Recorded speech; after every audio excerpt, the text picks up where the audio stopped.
بسم اللہ الرحمن الرحیم۔ السلام علیکم۔ اسلامی تاریخ میں نفاق کی ایک لکیر ہے۔ یہ لکیر حضرت عثمان کے خون سے کھینچی گئی اور اس میں اسلام کا پورا جاہ و جلال ختم ہو گیا۔ حضرت عثمان کی شہادت کی اصل بنیاد بنی ہاشم اور بنی امیہ کی خاندانی رقابت ہے۔ 23 ہجری میں حضرت عمر فاروق نے انتقال فرمایا اور وصیت کی کہ حضرت علی، حضرت عثمان، حضرت زبیر، حضرت طلحہ، حضرت سعد بن ابی وقاص اور عبد الرحمن بن عوف، یہ 6 آدمی 3 دن کے اندر اندر کسی کو خلیفہ منتخب کر لیں۔ پورے 2 دن بحث میں گزر گئے اور کوئی بات طے نہ ہو سکی۔ تیسرے دن حضرت عبد الرحمن بن عوف نے کہا کہ ہم میں سے 3 آدمی ایک ایک شخص کے حق میں دستبردار ہو جائیں تاکہ 6 کی بحث 2 میں محدود کر دی جائے۔ اس پر حضرت زبیر رضی اللہ عنہ حضرت علی کے حق میں دستبردار ہو گئے، حضرت طلحہ حضرت عثمان کے حق میں دستبردار ہو گئے اور حضرت سعد بن ابی وقاص عبد الرحمن بن عوف کے حق میں دستبردار ہو گئے۔ حضرت عبد الرحمن بن عوف نے کہا کہ میں امیدواری سے دستبردار ہوتا ہوں۔ اس طرح بحث صرف حضرت علی اور حضرت عثمان میں رہ گئی۔ چونکہ حضرت عبد الرحمن نے اصرار کیا تھا، اس لیے ان دونوں نے اپنا فیصلہ آپ کے سپرد کر دیا۔ حضرت عبد الرحمن نے تمام صحابہ کو مسجد میں جمع کر کے مختصر تقریر کی اور اپنا فیصلہ حضرت عثمان کے حق میں دے دیا اور سب سے پہلے اسی مسجد میں خود بیعت کی۔ اس کے بعد حضرت علی نے بیعت کی اور پھر تمام لوگوں نے بیعت کی۔ حضرت عثمان رضی اللہ عنہ کے دور میں نفاق کی 3 تحریکیں پیدا ہوئیں: بنو امیہ اور بنو ہاشم میں نفاق، قریش اور غیر قریش میں نفاق، عرب اور غیر عرب میں نفاق۔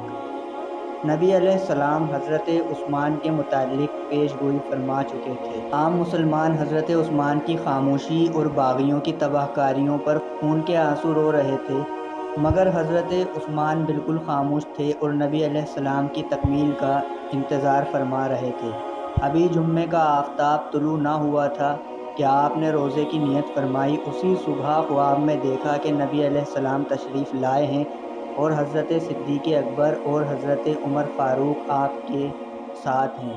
نبی علیہ السلام نے حضرت عثمان سے فرمایا، عثمان جلدی آؤ، ہم یہاں افطاری کے لیے تمہارے منتظر بیٹھے ہیں۔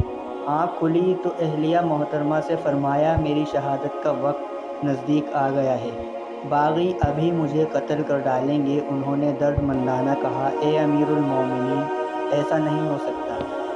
ارشاد فرمایا، میں نے خواب دیکھا ہے۔ آپ جب خواب سے اٹھے تو اپنا جامہ طلب فرمایا جس کو آپ نے کبھی نہیں پہنا تھا اور اسے زیب تن فرمایا، پھر 20 غلاموں کو آزاد کر کے کلام پاک کو کھولا اور یاد حق میں مصروف ہو گئے۔ یہ حضرت عثمان کے محل کے اندرونی حالات تھے۔ ٹھیک اسی وقت محل کے باہر محمد بن ابی بکر نے تیر چلانے شروع کر دیے۔ ایک تیر محل کے اندر حضرت حسن رضی اللہ عنہ جو دروازے پر کھڑے تھے لگا اور وہ زخمی ہو گئے۔ دوسرا تیر محل سرا کے اندر مروان تک آ پہنچا۔ ایک تیر سے حضرت علی کے غلام قنبر کا سر زخمی ہو گیا۔ محمد بن ابو بکر کو خوف پیدا ہوا کہ حضرت امام حسن کا خون رنگ لائے بغیر نہیں رہ سکتا۔ یہ سوچ کر اس نے اپنے 2 ساتھیوں سے کہا کہ اگر بنی ہاشم پہنچ گئے تو وہ حضرت حسن کو زخمی دیکھ کر حضرت عثمان کو بھول جائیں گے اور ہماری تمام کوششیں ناکام جائیں گی، اور اس لیے چند آدمی محل سرا میں کود پڑے اور کام کرتے ہیں۔ محمد بن ابو بکر کے ساتھیوں نے اس تجویز سے اتفاق کیا اور اسی وقت چند باغی دیوار پھاند کر محل سرا میں داخل ہو گئے۔ اس وقت جتنے مسلمان محل میں موجود تھے وہ اتفاق سے اوپر کی منزل میں بیٹھے تھے۔ حضرت عثمان نیچے مکان میں بیٹھے مصروف تلاوت تھے۔ محمد بن ابو بکر نے قابل صد افسوس حرکت کا مظاہرہ کیا، آگے بڑھا اور ہاتھ بڑھا کر حضرت عثمان کی داڑھی مبارک پکڑ لی اور اسے زور زور سے کھینچنے لگا۔ حضرت عثمان نے فرمایا، بھتیجے، اگر آج صدیق اکبر زندہ ہوتے تو اس منظر کو پسند نہ فرماتے۔ اب محمد بن ابو بکر پشیمان ہو گیا اور پیچھے ہٹ گیا، مگر کنانہ بن بشیر نے پیشانی مبارک پر لوہے کی سلاخ سے ایک دردناک ضرب لگائی اور نبی علیہ السلام کا بزرگ ترین نائب زمین پر گر پڑا اور فرمایا، بسم اللہ توکلت علی اللہ۔ دوسری ضرب سودان بن حمران نے ماری جس سے خون کا فوارہ نکلا۔ عمر بن عمق کو یہ صفاقی ناکافی معلوم ہوئی۔ یہ ذلیل ترین بدوی حضرت عثمان رضی اللہ عنہ کے سینے پر کھڑا ہو گیا اور جسم مبارک کو نیزے سے چھیدنے لگا۔ اسی وقت ایک بے رحم نے تلوار اٹھائی۔ حضرت نائلہ رضی اللہ عنہا نے ہاتھ سے روکا تو ان کی 3 انگلیاں کٹ گئیں۔ اسی کشمکش کے دوران امیر المومنین بے دم ہو رہے تھے کہ روح قفس انصرہ سے پرواز کر گئی۔ بربریت اور باہمیت کا یہ دردناک واقعہ حضرت نائلہ نے غم نصیب آنکھوں کے سامنے دیکھا۔ حضرت نائلہ کی غم نصیب آنکھوں کے سامنے ہوا۔ انہوں نے حضرت عثمان کو ذبح ہوتے دیکھا تو چھت پر جا کر چیخنے لگیں، امیر المومنین شہید ہو گئے۔ امیر المومنین کے دوست دوڑتے ہوئے نیچے آئے تو حضرت عثمان فرش پر کٹے پڑے تھے۔ جب یہ درد انگیز خبر مدینے میں پھیلی تو لوگوں کے ہوش اڑ گئے اور وہ دوڑتے ہوئے محل کی طرف آئے، مگر اب یہاں کیا رکھا تھا؟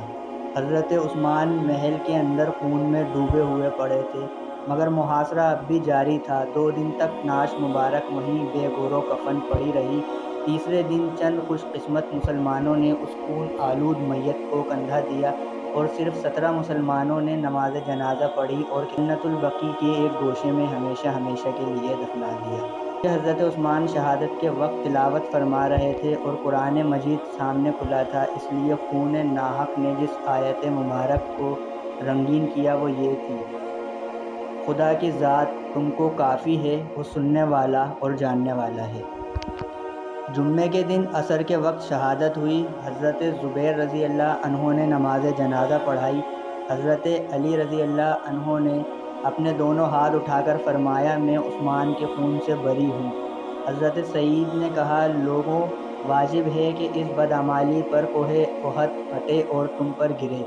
حضرت انس نے فرمایا، حضرت عثمان جب تک زندہ تھے خدا کی تلوار نیام میں تھی، آج شہادت کے بعد یہ تلوار نیام سے نکلے گی اور قیامت تک کھلی رہے گی۔